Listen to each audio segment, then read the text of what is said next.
शुक्राचार्य एक सारखा म्हणतोय या चारी मुलाची कारण माझे शिष्यगण हिरण्यमय याला सहकार्य करण्याचे हेतून सुद्धा दाखवती गो पुढा तालुका दशावतार बहुउद्देशीय संघ ओम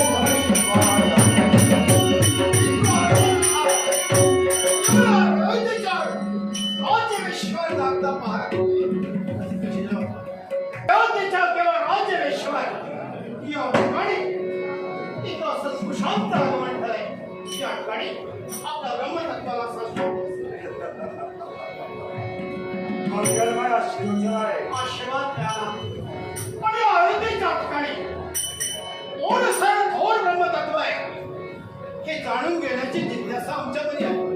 कोण आला पाहिजे? कोण आहे रे? गुरु श्रीपुत्र दैत्यगुरु शुक्राचार्य म्हणतात. गुरु शुक्राचार्य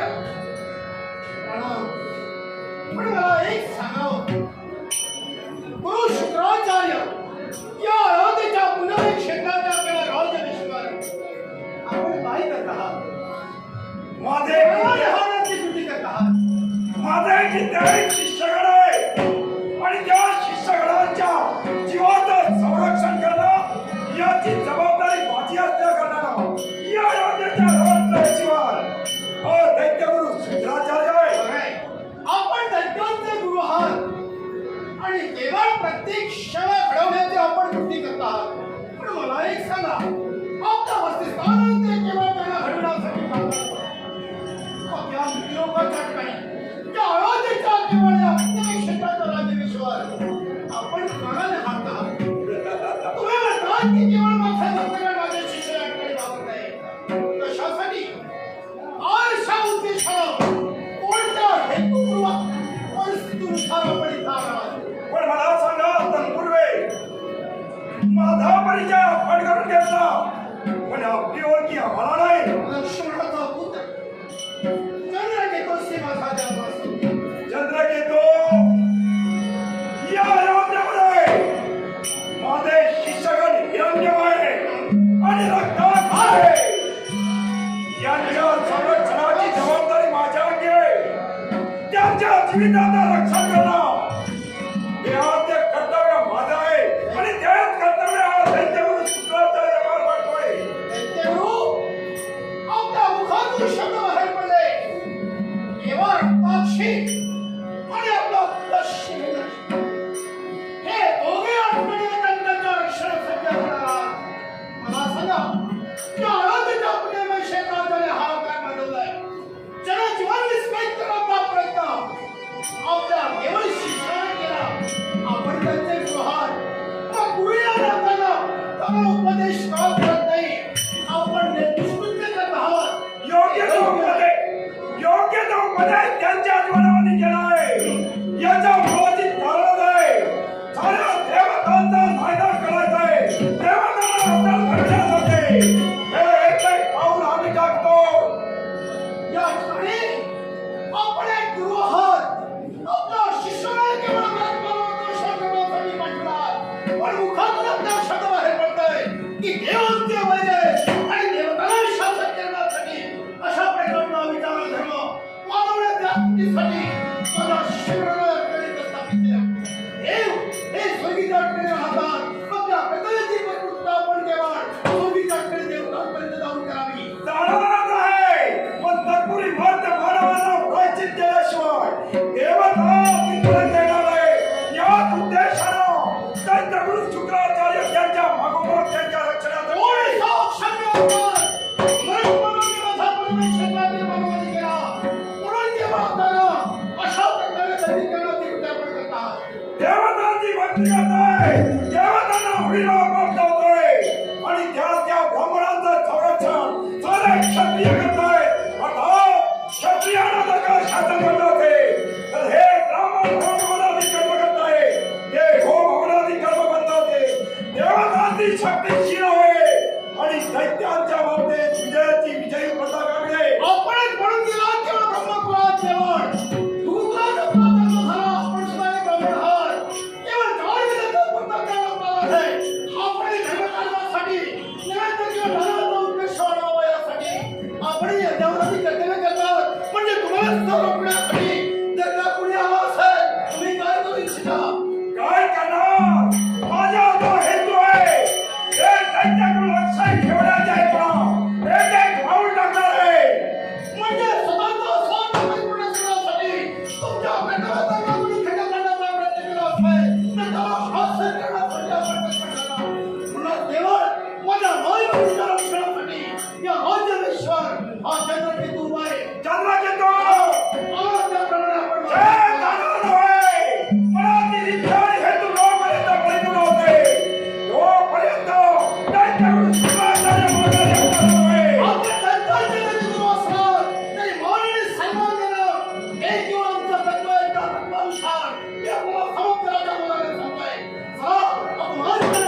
आणि थांब हे उदाहरण मुखातून बाहेर दिशा युद्ध थांबवण्यासाठी कोण आपण पटला दैत्यगुरु शुक्राचार्यांचा शिष्य आणि कुंभ सारण यांचा पुत्र हिरण्यमय गौतमी.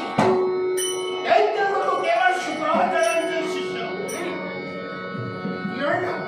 या आठवणी आपला आगमन झालं कशासाठी आणि युद्ध रोखण्याचा प्रयत्न आपण कशाला एकाच कारणासाठी, कारण आम्ही असताना गुरुना श्रम नको म्हणून मध्यंतरी आलो आम्ही. बरोबर आहे पण हे बाळविराम कोण आहात आपण? लक्ष्मण पुत्र चंद्रकेतुशी माझ्या घरात होत्या अयोध्येच्या अडचणी माझा वसतिस्थान आणि अधर्मात्याचा शिवराजाला राज्याभिषेक टाकलाय आणि त्यात साध्य करण्याची ही चुकी करताय म्हणून त्याला समजावण्याचा प्रयत्न केला पण गुरु असून समजावण्याच्या पलीकडे जाऊ लागले म्हणून नाविलाज असता शस्त्र आधी धरून यांच्याशी संघर्ष व्हावा लागला. महाराज चंद्रकेतू, मी का आलोय? तो यो अयोध्या राम सौमित्रांना धडा शिकवण्यासाठी आणि मित्राच्या वनाचा सूड घेण्यासाठी इथपर्यंत आम्ही आहोत. या आठवणी आपलं आगमन झालं ते केवळ राम आणि केवळ लक्ष्मण यांना धडा शिकवण्यासाठी आपण आलात. मला सांगा कशासाठी काय साक्षम्य अपराध आमच्या केवळ पितृदेवतेला आणि आमच्या सर्वश्रेष्ठ राजे म्हणून जे न्यायास्थानी अपराध रामचंद्राने केले. त्या रामचंद्राने रावणपणाचा सर्वनाश केला. धर्मानुसार तर माझा मित्र मेघनाथ, त्या मेघनाथाचा शेवट सौमित्राने केला. म्हणूनच त्याचा प्रतिशोध घेण्यासाठी मी आलोय. वसुश्रेष्ठ कर्णासाठी जमे उडून घेतली त्यांचा नाश हवा ठरवला आणि त्यानुसार जे जे कर्मानुसार अनुभूमीवर आले आणि ज्यांचा ज्यांचा नाश शक्य होता ते ते त्या वेळी रणवीर म्हणून रणभूमीवर मृत झाले. यात राम आणि लक्ष्मण हे दोष नाही. ए बालवी, तू म्हणतोयस कर्मगतीनं हे घडलं. मग आता यापुढची कर्मगती मी निर्माण करणार. ज्यानं ते कृत्य केलं, त्या सर्वांचा सर्वनाश मी करणार. ज्याने आतापर्यंत बघायला अशा प्रकारचा केला तो असुर तो राहिला त्याजागी. आतापर्यंत तो रावणाचा आणि माझे पिता सौमित्राचा सोबत निघाला नाही. म्हणून तुला ही जीवनात मी एकच संधी देतोय. जा रावण, कुंभकर्ण आणि धृतराष्ट्र इंद्राजी याच्या जीवनात तशा प्रकारची घडवणूक झाली. त्याप्रमाणे तुझ्या जीवनात ती होऊ नये असं जर तुला वाटत असेल, या गुरुला ए घ्या. बालवी, जोपर्यंत या अयोध्येत काही करू शकत नाही, तोपर्यंत आम्ही जाणार नाही. मग जीवना दोघांनी काही पेशावरी शका निघाली आहे. होय ना? लक्षात ठेव. काय झालं? इथं जो मी उभा आहे, आहो. तो केवळ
आतापर्यंत धर्मतत्वाने विषय कधी संपादन झाला नाही.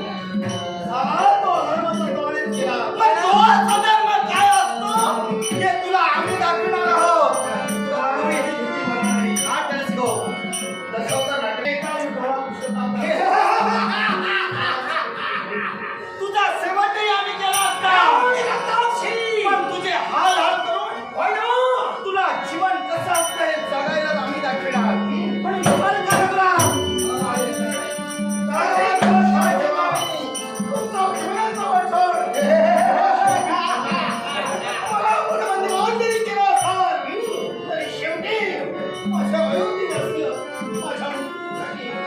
पाहूया केव्हा येता येत ते.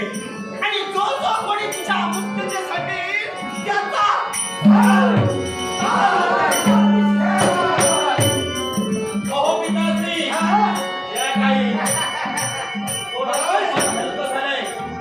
योग्य महाराजांना ते पाऊलं चालले. पण विचार करा माझ्या लग्नाचा दिलेला शब्द पूर्ण करण्यासाठी मला अशा लग्नाची तयारी करायला हवी. तुझ्या जवळ दिलेलं कर्तव्य कोणत्या तऱ्हेनं पूर्ण करेस ज्याच्या जवळ केलीस तो तुझ्या पोटी हराती नाही. बाबा त्याला मी प्रेमाच्या जाळ्यात फसवलं आहे आणि प्रेमाच्या जाळ्यात फसवून त्याचं प्रेम माझ्या जाळ्यात हस्तगत केलंय. काय म्हणतेस आता फक्त संपवायचं बाकी आहे. होय ना मग चला लग्नात तुझं व्हायलाच होय. एक त्याच्याबरोबर जाऊन लग्नाच्या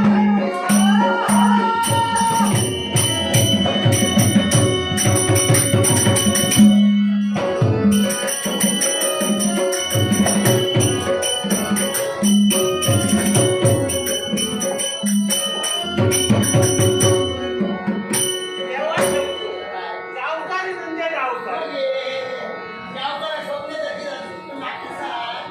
हिरो आणि सांगता बरं अडकली बरं अडकली यात जर कोणाच्या हातात बरं लागलं तर किती वेळ लागतात हे कळत नाही का? आमच्या काय करता वर उठलं कोण गेलो आम्ही होतो.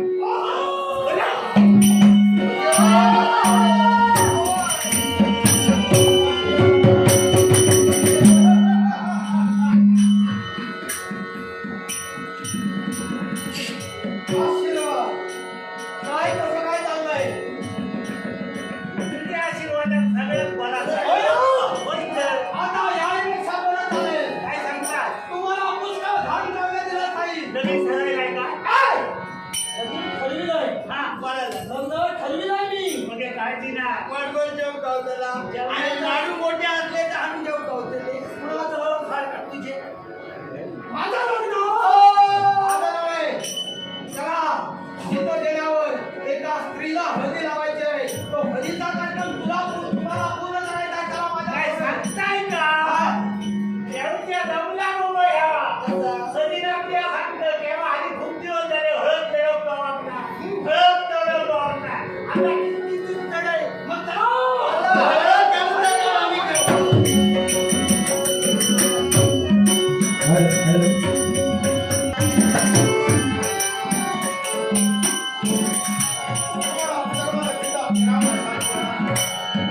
आणि केवळ सदा वयोवृद्ध वयोवृद्ध या काळात दुकानदाराच्या ठिकाणी आज मला बदनाम आपण मला काळात अंतःकरणाची भीती नाही. आणि प्रत्येक माणसाच्या जीवनात असणारा सुख आणि दुःख प्रत्येकाला भोगावंच लागतं.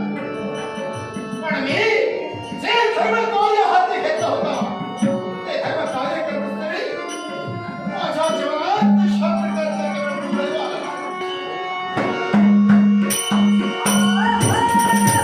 जय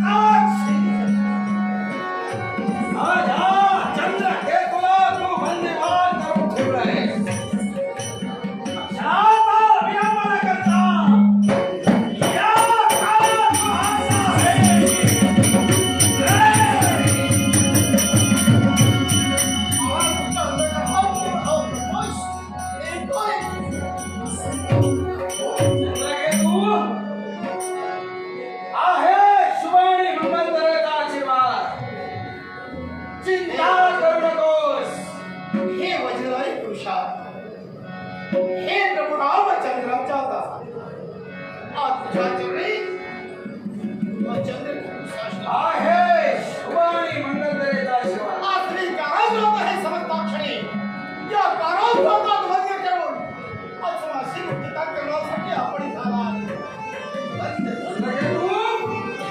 हे हरामखोराचा माझा ईश्वर. बरं खराला मला जन्म दिली आणि तुझी सुटका केली आहे. चिंता करू नको. ये तुला शिकेल.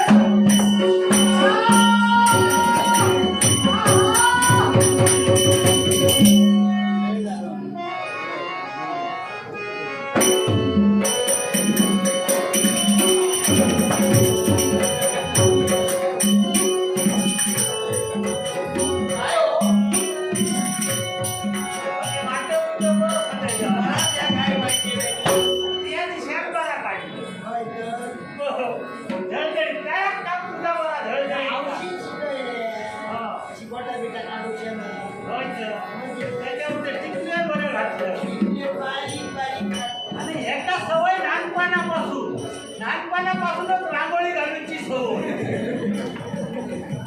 त्या रांगोळी घालून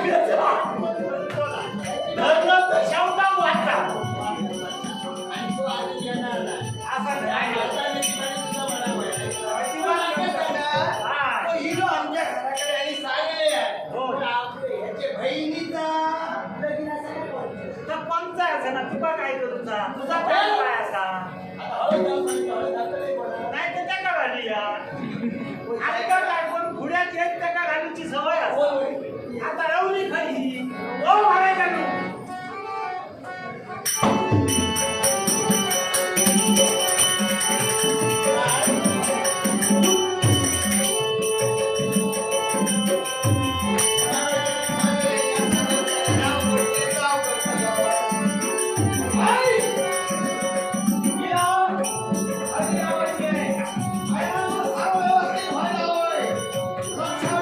शास्त्रोक्त पद्धतीने हळद घालून घेऊया. मला कल्पना आहे हळद मला कल्पना आहे.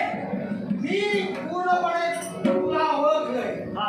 शास्त्रोक्त पद्धतीनेच करशील. शास्त्रोक्त पद्धतीने हळद घालून घेतलो. काय म्हणायचं आहे? हळदी लावायची आहे, हळदी चढवायची आहे. हळद घालतेपणा मेल्या दुकानात धाव ना मेल्या घालते हळद घेऊन तर घाल. होय ना? होय ते. आता ते सांगितलंय ते करा. होय. आता मेल्ले गणपती बांधले गणपती. आता हे चांगलं पाहिलं. नको ते. हा. तिथं मी इतर बाई आहे. त्या कार्याने पूर्णता करून येतो. व्यवस्थित तुमचा यात बरा हा. तुमची सगळी कार्य आम्हीच घालतो. काय म्हणायचं आहे? किल्ल्या खेपेत तुम्ही सांगताय ह्या कार्य करूचा असा हा कार्य करूचा सगळी कार्य मी करते. कसं आहे? जी जबाबदारी घेतली ती पूर्ण तू आज नळ्याकडे माझा करू. नाही, नाही. हळदीचा जवान नसला.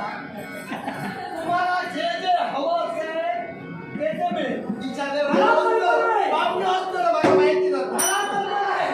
याच्यापूर्वी पुष्कळभाई याची सोय असावा म्हणून चिंता करू नका.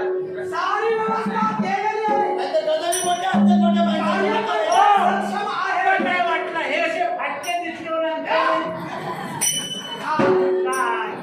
राजा म्हणतो काय लक्षात माझ्या भावाच्या बोलण्यात वाटतं असं फाटक्या बोललो तरी. हा हे अमूल्य आहे. होय सहसा हे कुणाजवळ मिळतं. हा, बरोबर आहे. मला खळे गावात हा. कसल्या गावाचा नाही. काय माहित आहे माहिती? असू दे. वेळ वाया जातोय. मुहूर्त टळता कामा नये म्हणून लवकरात लवकर ती कामं करा. त्याच्या म्हणून तुमचा गायकवाड तिला अजिबात नाही, नाही. नाही, घरात काही आहे. त्यामुळे हे लवकर करा. कारण होय. मी तुम्हाला येतो.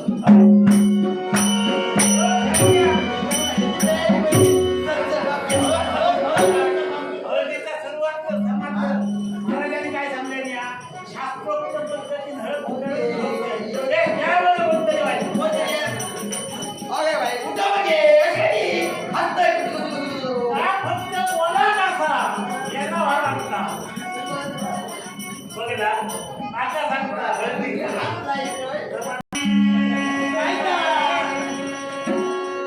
म्हणजे लगीन हुईसरा हळद हुई घाल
म्हणे देव घे सोने सांगित गावाला जवळच्या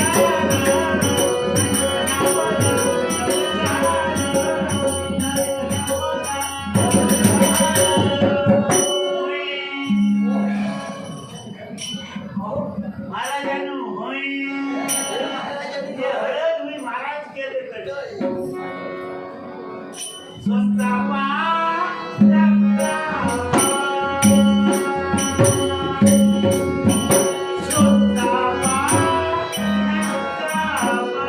मध्ये काय चमरेचा मध्ये काय चमरेचा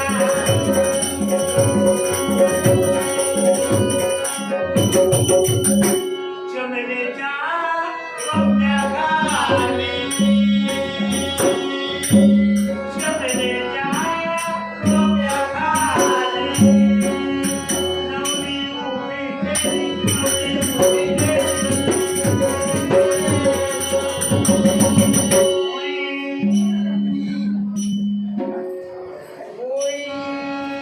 साईचे तांदूळ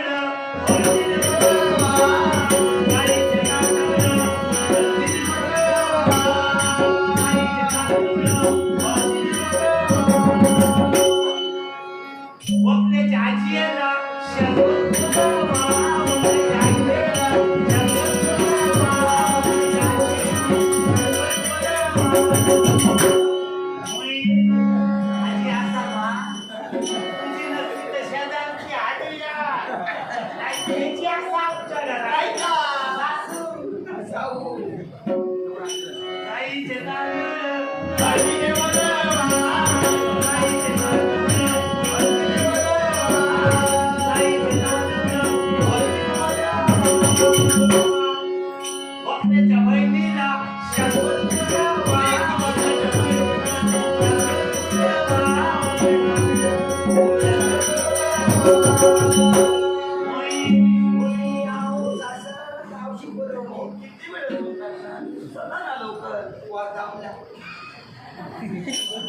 काय बाबी विमान चालला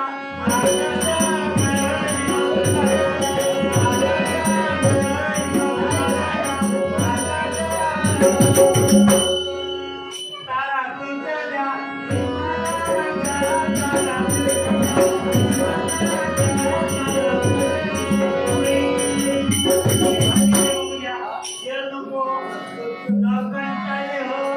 सगळ्यांचं लक्ष ठेवणारा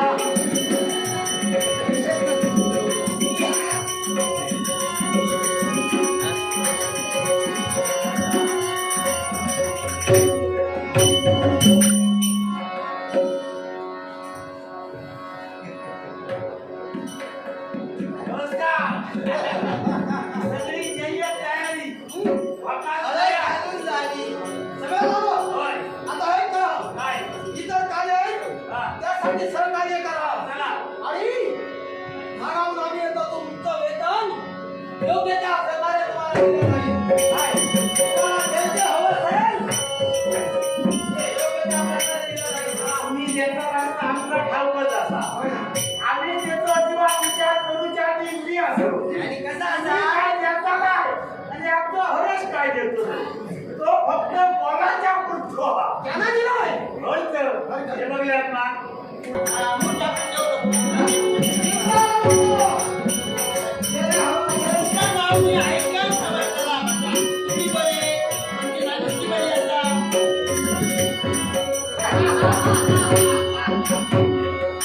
जे आपल्याला हवंय जे आपल्याला साध्य करायचंय त्या साध्यतेच्या दिशेनं पावलं टाकायला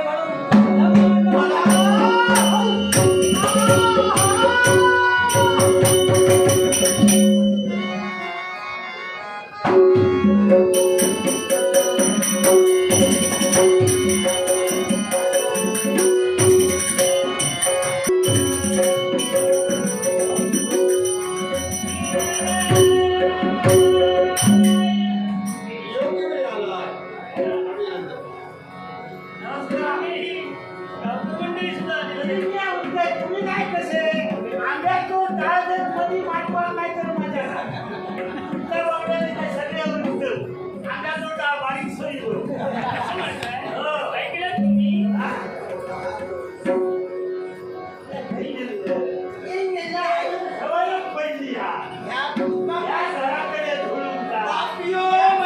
बाईंचं खून. बाई माणसाचं बाई माणसं काय केली की नाही करत नाही गं. त्याच्यात आपलं झालं.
मी रक्तपिपासू रक्ताक्षी आहे.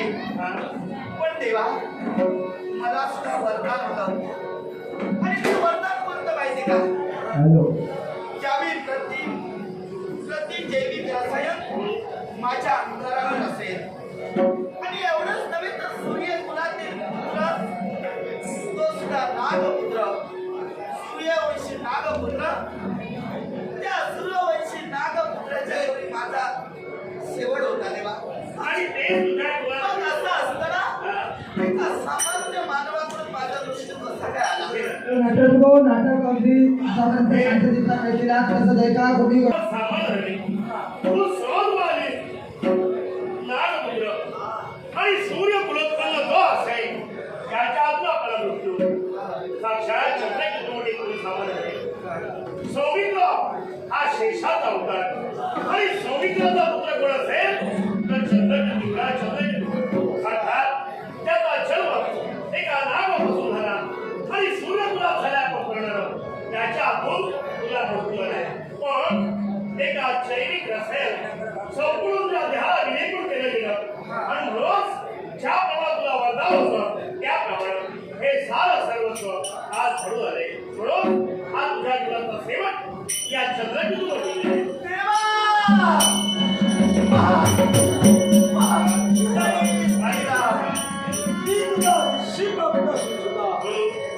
माझ्या थोडंसं परिवर्तन झालं आणि या एका स्त्रीच्या नावाला मी त्या स्त्रीच्या मोहपाशात ओळखलं.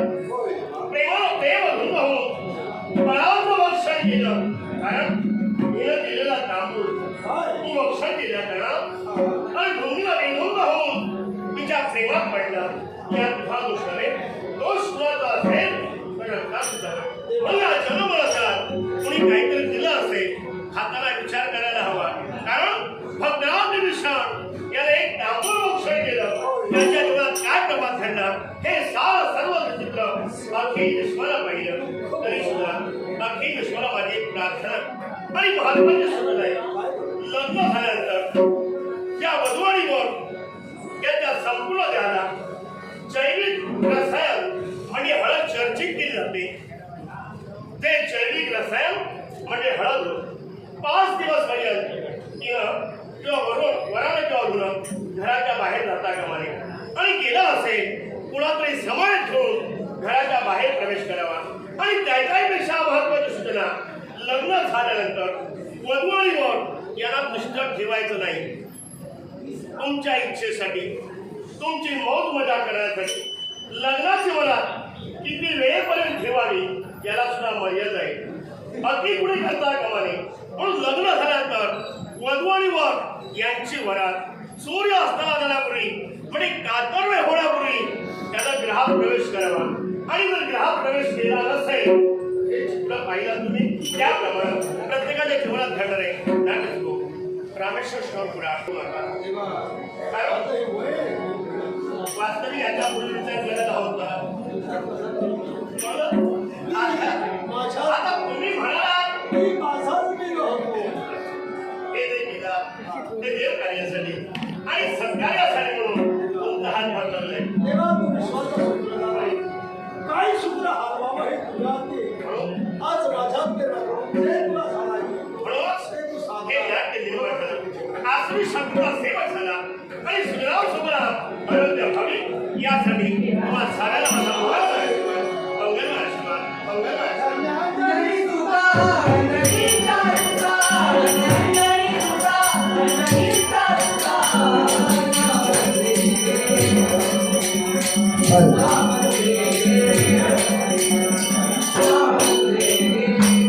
Thank you.